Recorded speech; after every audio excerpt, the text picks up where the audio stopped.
Wherever you are in the world, welcome to another edition of Jerry's Take on China. The Voice of America, VOA, in a recent article asked that China show unity, something China has been trying to do for many years. So it was disappointing that the article praised Taiwan for its condemnation of the attacks in Israel, but criticized China for having the temerity to call for peace from both sides. As all leaders around the world should be doing, Taiwan's Tsai Ing-wen expressed condolences for the loss of life in Israel on the 7th of October. But in doing so, she, her deputy, and a few global leaders following the USA's lead neglected to express concern for the loss of life in other parts of the same conflict, Gaza or the West Bank, places we used to call Palestine. Their negligence may relate to an Israeli defense minister's description of human animals. In his opinion, they're not worthy of our respect, our concern, or our sorrow when they die. So neglecting them when offering condolences seems to reflect the Israeli stance, a stance which is being supported in the international community and led by the USA. Many countries' leaders such as Australia, Canada and the UK have expressed the same sentiments as Tsai Ing-wen, but neither Tsai nor her deputy William Lai Ching-te expressed their sentiments on behalf of a sovereign nation. As a nation with UN membership, the People's Republic of China remains, as it always has, on the side of a peaceful resolution. The same resolution that the USA claims it supports and the UN wants to implement. A two-state solution as proposed and accepted in 1947 with UN Resolution 181 and again in 2016 with Resolution 2334. If the VOA seeks unity in China, that unity should be in keeping with UN resolutions agreed by sovereign nations and not US talking points. We can all agree that the attack on the 7th of October was terrible and worthy of international condolences, but the response from Israel needs to be measured and reasonable, not an ongoing slaughter of innocent people.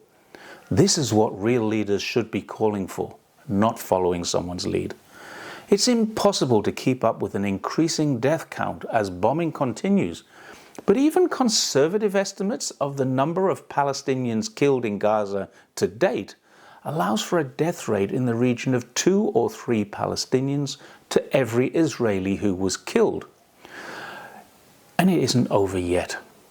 But what makes this more disconcerting is that no one has yet been able to inform us, the rest of the world, how many of the dead or dying in Gaza are actually members of Hamas.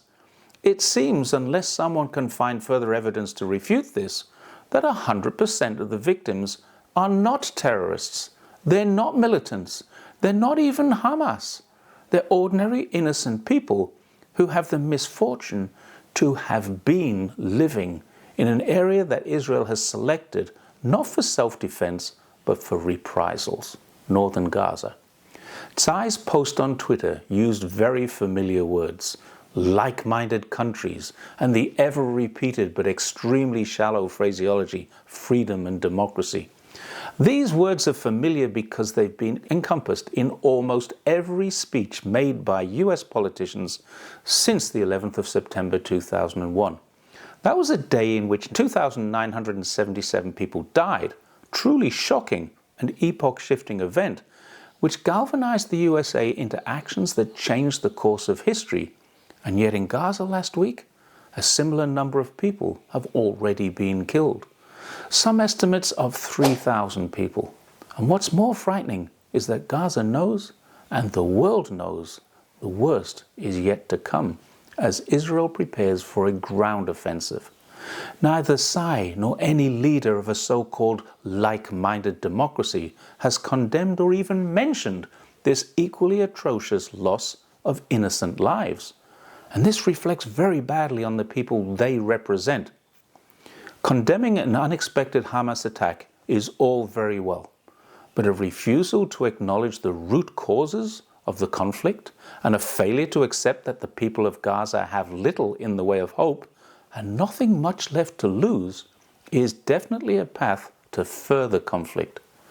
In doing this, rather than in uniting with China, Russia, and much of the rest of the world in calling for an end to hostilities, Tsai has shown support for Israel and the US, rather than support for what China wants. Where there is criticism from the Anglosphere of China's call for peace and lack of condemnation of Hamas, there is far more criticism from others. The Tehran Times, for example, is carrying many articles of support of Palestine, as is RT Television. China's Global Times front page is calling for de-escalation, and it accuses the USA of one-sided support. And one-sided support it clearly is. The US has sent no less than 3 Navy admirals into the region, one in charge of the aircraft carrier strike group USS Gerald Ford, one in charge of the aircraft carrier strike group USS Dwight D. Eisenhower, and another aboard the USS Mount Whitney, which is a command and control vessel normally based in Italy, which supports US operations. It gets even more worrying when we learn that 2,400 US Marine Expeditionary officers have left a training exercise in Kuwait and have 3 more ships joining the Gerald Ford carrier group off the coast of Israel. They will also be supported by an unknown number of F-15s, their Strike Eagles, and an A-10 Thunderbolt, the Warthog aircraft. And that's the one capable of deploying illegal cluster bombs. Biden is famous for saying that if Israel didn't exist, the USA would need to invent it. And the House has even passed a resolution stating that Israel is not a racist state and that the USA is its staunch supporter. So blindly following this one-sided support and extensive military buildup is not a path to peace. More worryingly, there's not one dissenting voice in the US cheerleader squad doing what China is doing, looking for a peaceful resolution that will save hundreds, if not thousands of lives and prevent millions of refugees. When we see such a military buildup, when leaders follow instead of leading, when we fail to recognize root causes and refuse to even acknowledge, let alone resolve a problem that has festered for more than a generation, and when we see evidence of dehumanization by one side so that people being targeted are less worthy of our humanity, we know this can't end well. We are on the cusp of an easily avoidable but almost inevitable humanitarian disaster. And it seems it's not just Taiwan's leadership. All of the USA's followers are so afraid to be critical of Israel that none of them will help to prevent it. Thanks once again for watching my take on China and Gaza. Please don't forget to like, share and subscribe, as I'm fairly convinced my viewer numbers are reducing now. They're not going up even though I have more subscribers. Like, share, subscribe will help me enormously. Thanks again for watching. See you next time.